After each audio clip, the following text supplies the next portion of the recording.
Bismillahirrahmanirrahim. Assalamualaikum warahmatullahi wabarakatuh. Syukur Alhamdulillah kita bisa berjumpa lagi di channel ini. Salawat dan salam selalu dan tetap tercurahkan kepada junjungan kita Nabi besar Muhammad sallallahu alaihi wasallam. Allahumma salli ala Sayyidina Muhammad wa ala ali Sayyidina Muhammad. Harapan dan doa saya, semoga saudaraku semuanya selalu diberikan kesehatan, dilapangkan rezekinya, diampuni dosa-dosanya, dan dipanjangkan umurnya. Amin ya rabbal alamin. Sahabat beriman yang dirahmati Allah, Al-Adlu adalah sifat Allah yang artinya maha adil. Keadilan Allah subhanahu wa ta'ala bersifat mutlak dan sempurna, tidak dipengaruhi oleh apapun dan oleh siapapun. Segala yang Allah ciptakan mempunyai kelebihan dan kekurangan. Itu semua sudah diperhitungkan oleh Allah dengan matang. Semua yang Allah ciptakan sesuai dengan kodrat dan jenis makhluk tersebut, baik manusia, hewan, malaikat, tumbuhan, dan jin sekalipun mempunyai kelebihan dan kekurangan. Setan dan sebagian jin yang ingkar kepada Allah subhanahu wa ta'ala menjadi makhluk yang menyesatkan, dan tipu daya mereka akan terus dilakukan dengan tujuan menjerumuskan manusia ke lembah kemaksiatan. Makhluk ini digambarkan memiliki kekuatan yang besar untuk menumbangkan keimanan seseorang. Dikisahkan bahwa setiap hari mereka mengirim pasukan untuk menggoda manusia agar berbuat kejahatan. Meski terlihat begitu kuat, namun hakikatnya setan dan tipu dayanya bersifat lemah. Hal ini disebutkan dalam Al-Quran dan hadis-hadis yang dirawatkan Nabi Muhammad sallallahu alaihi wasallam. Dengan mengetahui kelemahan ini, manusia diharapkan bisa menjauhkan dari godaan setan dan jin. Berikut 6 hal yang dapat melemahkan setan dan jin. Yang pertama, orang-orang soleh. Kelemahan pertama setan adalah orang-orang soleh yang beriman kepada Allah. Hal ini dijelaskan dalam Al-Quran dan ketika setan berdialog dengan Allah subhanahu wa ta'ala, yang artinya iblis berkata, "Ya Tuhanku, oleh sebab itu engkau telah memutuskan bahwa aku sesat. Pasti aku akan menjadikan mereka memandang baik perbuatan maksiat di muka bumi. Dan pasti aku akan menyesatkan mereka semuanya, kecuali hamba-hamba engkau yang mukhlis di antara mereka." Quran Surah Al-Hijr ayat 39 dan 40.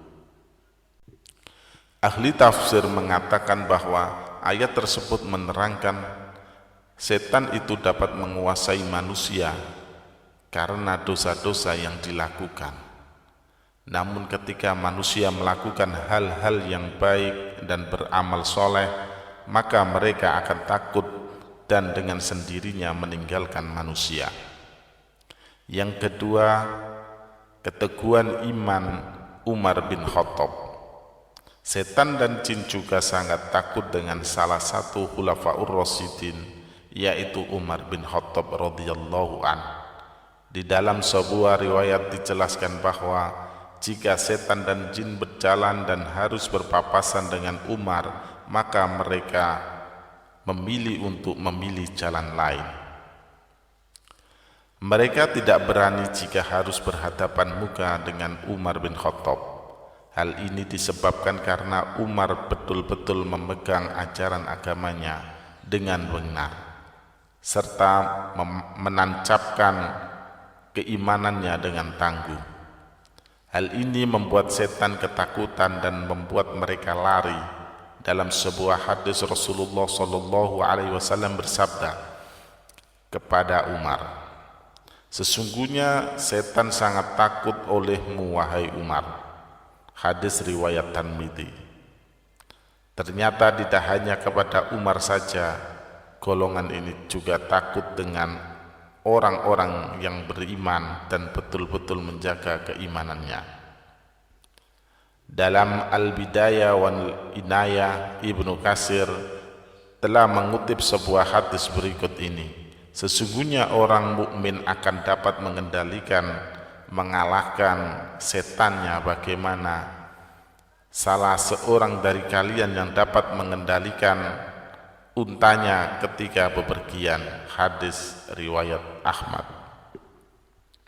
Bahkan jika jin kafir menyertai manusia, bisa masuk Islam jika manusia yang diikuti memperteguh keimanannya. Hal ini sebagaimana disebutkan dalam sebuah hadis riwayat Imam Muslim berikut ini, yang artinya Rasulullah SAW bersabda, tidak ada seorang pun kecuali ia disertai oleh seorang qarin penyerta dari jin dan seorang qarin penyerta dari malaikat. Maka para sahabat bertanya, apakah termasuk Anda juga wahai Rasulullah? Rasulullah menjawab, ya, termasuk saya, hanya saja Allah menolong saya sehingga jin itu masuk Islam dan tidak pernah menyuruh saya kecuali untuk kebaikan. Hadis riwayat Muslim. Yang ketiga, jin atau setan tidak dapat menyerupai Rasulullah SAW. Kelemahan setan dan jin lainnya adalah tidak dapat menyerupai Rasulullah SAW. Sehingga jika seseorang bermimpi bertemu Rasulullah SAW dengan memiliki ciri-ciri sesuai dengan literatur yang menggambarkan Nabi Allah ini, maka hal itu benar-benar Rasulullah.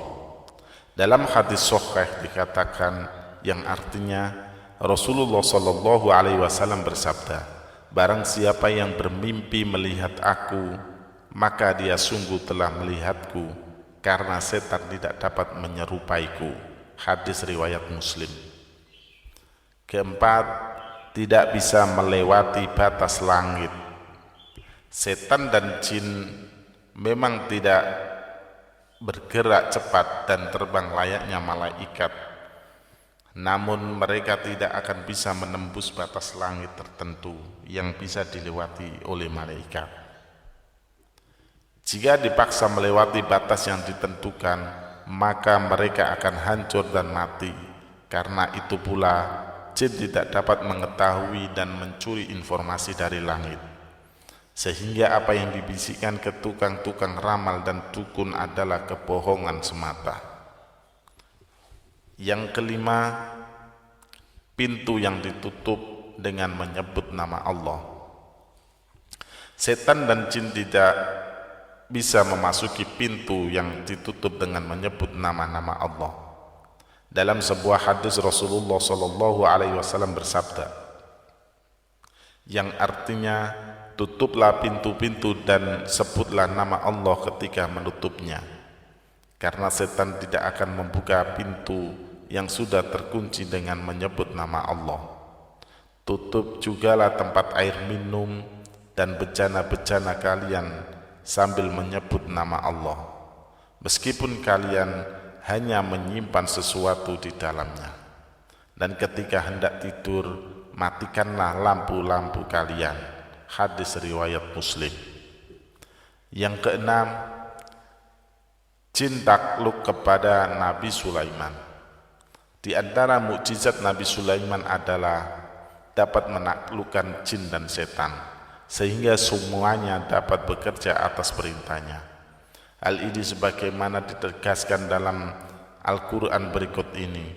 Dalam Quran Surah Sad ayat 36 dan ayat 38. Kemudian kami tunjukkan kepadanya angin yang berhembus dengan baik menurut kemana saja yang dia kehendaki. Dan kami tunjukkan pula kepadanya setan-setan semuanya, ahli bangunan penyelam dan setan yang lain yang terikat dalam belenggu. Quran Surat Sad ayat 36 dan 38. Mukjizat ini diberikan kepada Nabi Sulaiman sebagai pengabulan atas doanya yang mengatakan, dan berikanlah kepadaku kerajaan yang tidak diberikan kepada seseorang setelahku. Quran surat Sad ayat 35. Doa Nabi Sulaiman ini menyebabkan Rasulullah tidak jadi untuk mengikat jin yang datang melemparkan anak panah ke muka beliau. Dalam sebuah hadis Muslim dikatakan dari Abu Darda berkata, suatu hari Rasulullah sallallahu alaihi wasallam bangun. Tiba-tiba kami mendengar Rasulullah mengatakan, aku berlindung kepada Allah darimu. Kemudian Rasulullah sallallahu alaihi wasallam berkata, Allah telah melaknatnya sebanyak 3 kali. Rasulullah lalu menghamparkan tangannya seolah-olah beliau sedang menerima sesuatu. Ketika Rasulullah selesai sholat, kami bertanya, wahai Rasulullah, kami mendengar Anda mengatakan sesuatu yang belum pernah kami dengar sebelumnya. Kami juga melihat Anda membukakan kedua tangan Anda. Rasulullah menjawab, barusan iblis musuh Allah datang membawa anak panah api untuk ditancapkan di muka saya. Lalu saya berkata, aku berlindung kepada Allah dari ini sebanyak 3 kali. Kemudian saya berkata, Allah telah melaknatmu dengan laknat yang sempurna sebanyak 3 kali. Kemudian saya bermaksud untuk mengambilnya seandainya saya tidak ingat doa saudara kami Nabi Sulaiman. Tentu saya akan mengikatnya sehingga menjadi mainan anak-anak penduduk Madinah. Sahabat beriman yang dirahmati Allah, demikianlah 6 hal yang membuat setan dan jin lemah. Semoga Allah subhanahu wa ta'ala melindungi kita semua dari godaan setan-setan yang terkutuk. Amin ya rabbal alamin. Wallahu a'lam bishawab. Demikian yang bisa saya bagikan, semoga bermanfaat untuk kita semua. Assalamualaikum warahmatullahi wabarakatuh.